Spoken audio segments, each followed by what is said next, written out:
আজকে আমি chicken 1 kilo নিয়েছি, খোসা টোসা বাদ দিয়ে 1 কিলো চিকেন রয়েছে, 250 পেঁয়াজ রয়েছে, আর কয়েকটা আলু আর 3টে রসুন দিয়ে আর গোলমরিচ আর রসুনগুলো এগুলো বাটবো। এই দিয়ে আমি আজকে এই মাংসটা রান্না করব। দেখুন আমি কিভাবে রান্না করছি, অসুপার হেসেল করে আপনারা আসুন আর দেখুন। এবার আমি তেল দিয়ে দিচ্ছি, কড়াই কেন গরম হয়ে গেছে, পুরো হয়ে গেছে। এবার আমি আলুগুলো ছেড়ে দিচ্ছি একটা টুকরো।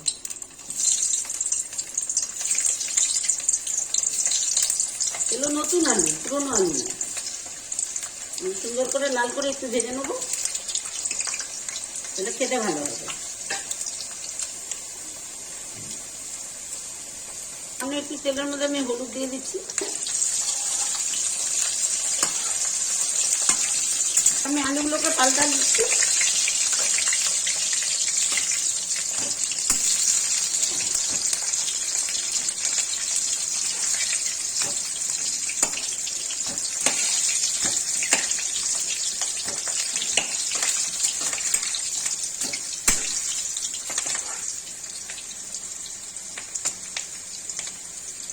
এবার আমি রসুন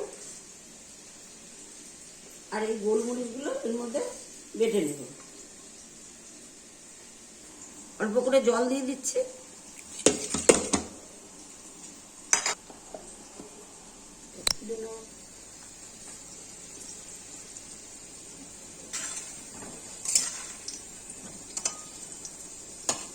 আলুগুলো লাল লাল করে ভাজা করা হয়ে গেছে।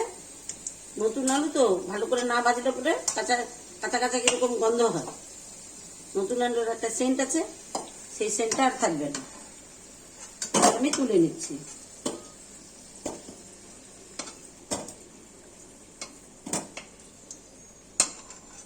দুটো শুকনো লঙ্কা ছেড়ে দিলাম তেলের মধ্যে। তেজপাতাগুলো ছেড়ে দিলাম। এর আমি গোটা জিরে দিয়ে দিচ্ছি।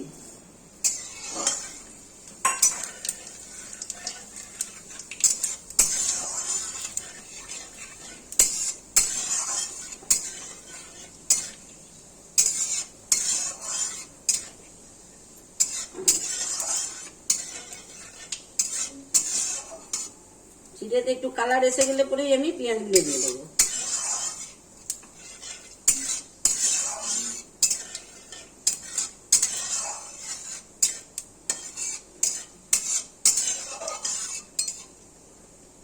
এবার আমি পেঁয়াজগুলো ছেড়ে দিচ্ছি, যেন জিরাতে কালার এসে গেছে।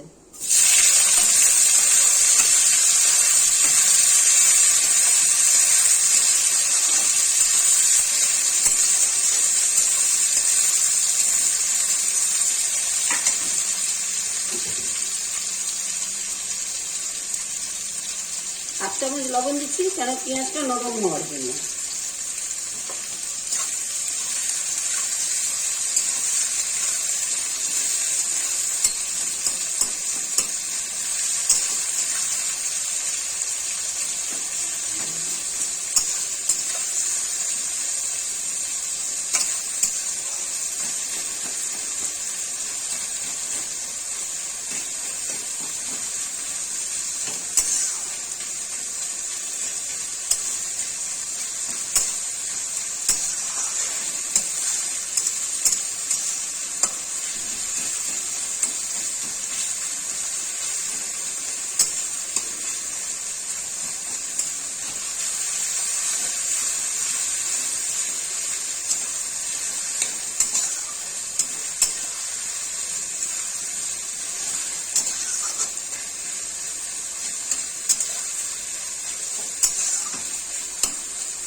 হ্যালো বন্ধুরা, পেঁয়াজটা সুন্দর মতো ভাজা হয়ে এসেছে।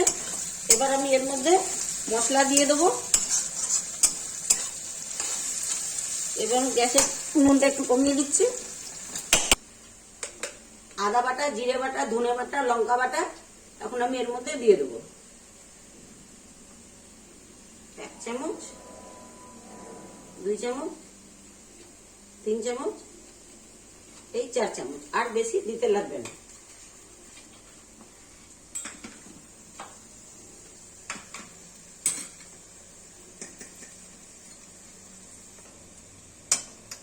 এক চামচ হলুদ দিয়ে দিলাম, লাগলে আবার দেখা যাবে যখন মাংসটা দেব। একটু দিয়ে দিচ্ছি।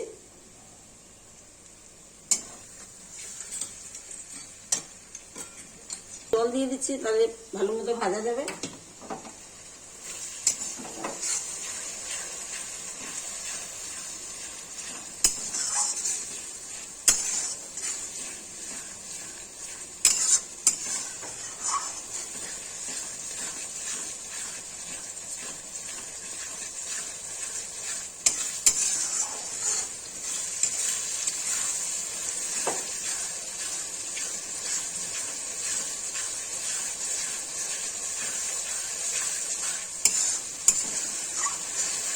কিছুক্ষণ ভাজার পরে তারপরে আমি মাংসটা দেবো ওর মধ্যে।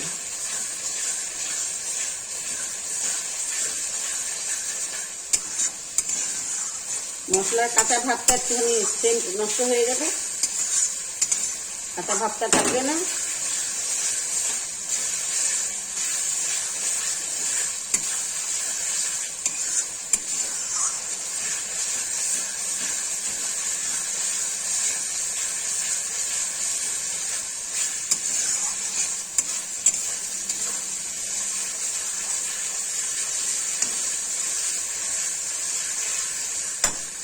আমি এবার মাংসগুলো ছেড়ে দিচ্ছি।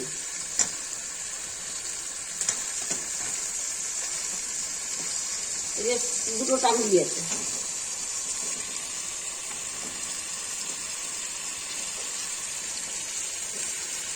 মাছের মুরগার মুন্ডিটা, এটা মেটে, তার সঙ্গে 3টে রসুন।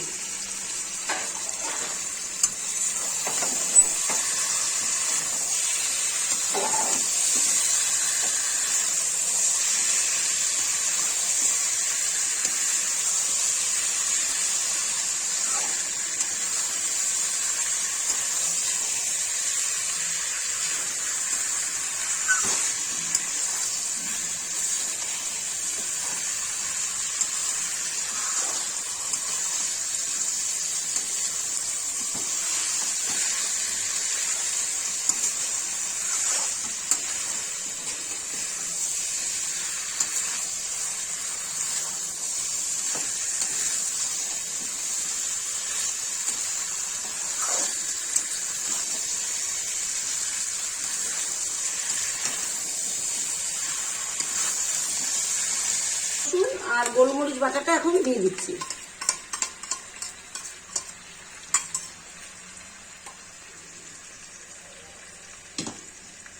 এটা এখন ধুয়ে, বাসনটা ধুয়ে দিয়ে দিচ্ছি, নাহলে নষ্ট হবে।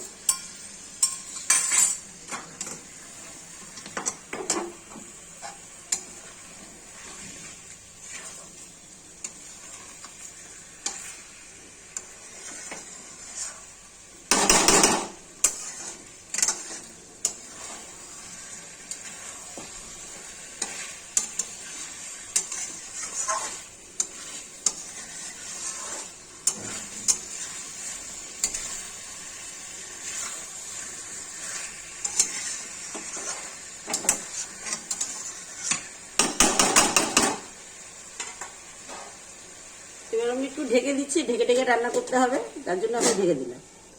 এবার আমি ঢাকনাটা তুলছি।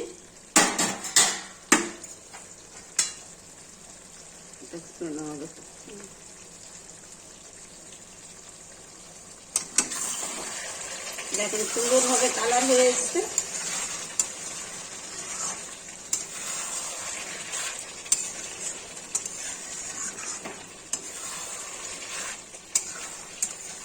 একদমই ছোট মুরগি তো, এই জন্যই এভাবে রান্না করলে পরে ভাঙবেন না আর ভালো হবে।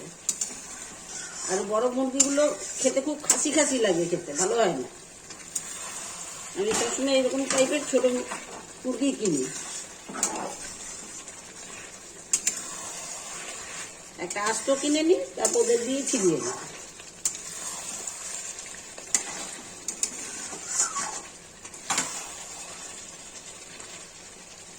আমি ভাজা আলুগুলো ছেড়ে দিচ্ছি, কেন মুরগি অনেকই ছোট, এই সময় না দিলে পরে আবার আলুগুলো সেদ্ধ হবে না। দুটোরই ব্যালেন্স রেখে রান্না করতে হবে।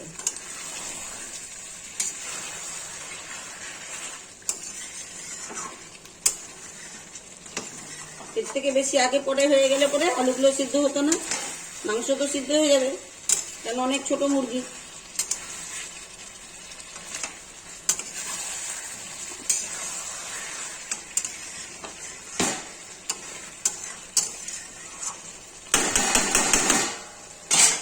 এবার আমি ঢেকে দিচ্ছি।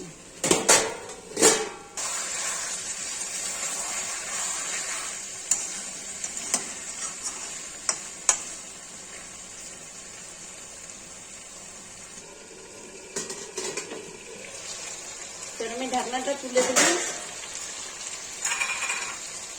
আমার মাংসটা কষা হয়ে গেছে একদম সুন্দরভাবে, দেখতেই পাচ্ছেন পুরো তেল সম্পূর্ণ ছেড়ে দিয়েছে,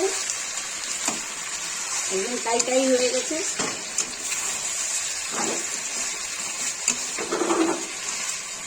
এইভাবে মাংস কষলে পরে মাংস খেতে খুবই ভালো লাগবে আর খুব টেস্টি হবে।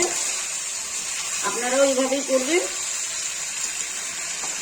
যদি রান্নাটা ভালো লাগে দেখতে, তাহলে অবশ্যই করে দেখবেন, একবার করে খেয়ে দেখবেন।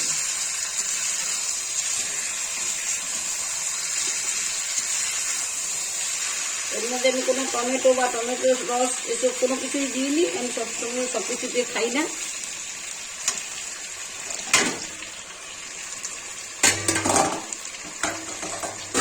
জল করে রেখেছি, এখন আমি গরম জল এর মধ্যে দিয়ে দিচ্ছি।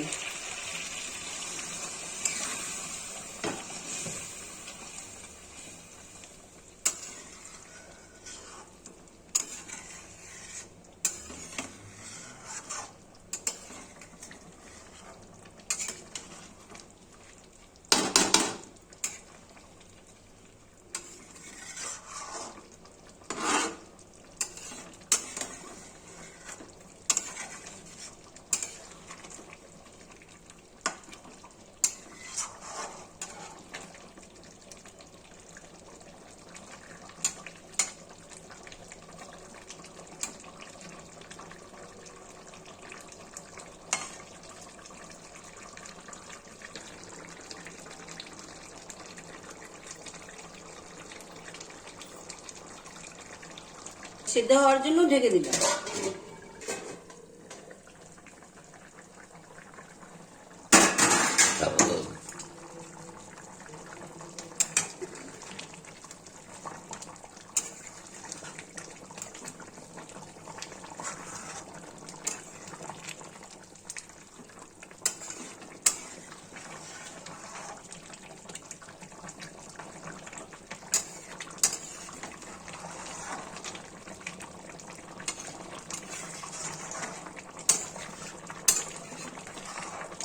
এখনো আরো হবে, তাই ঢেকে দিলাম।